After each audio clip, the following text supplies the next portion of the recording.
10ನೇ ಬಾರಿ ಬಿಹಾರ ಸಿಎಂ ಆಗಿ ನಿತೀಶ್ ಶಪಥ.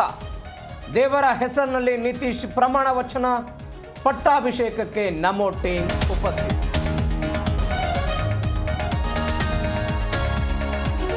ಡೈರಿ ಸರ್ಕಲ್ ಬಳಿ 7 ಕೋಟಿ ದರೋಡೆ ಪ್ರಕರಣ. ರಾಬರಿಯಲ್ಲಿ ಸಿಎಂಎಸ್ ಸಿಬ್ಬಂದಿ ಕೈವಾಡ ಶಂಕೆ. ದರೋಡೆಕೋರರ ಬಗ್ಗೆ ಇಂಚಿಂಚು ಮಾಹಿತಿ.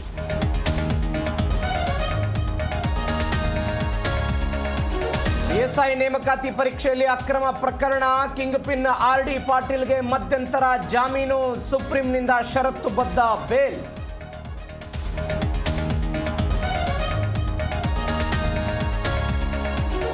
ಕಸ ಗುಡಿಸುವ ಯಂತ್ರಕ್ಕೆ 613 ಕೋಟಿ ರು ಬಾಡಿಗೆ, ದುಂದು ವೆಚ್ಚ ಮಾಡಬೇಡಿ ಎಂದ ವಿಪಕ್ಷಗಳು.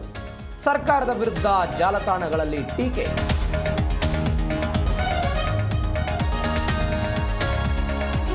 ಕೇರಳದಲ್ಲಿ ಅಮೀಬಾ ಕಾಯಿಲೆ ಆರ್ಭಟ.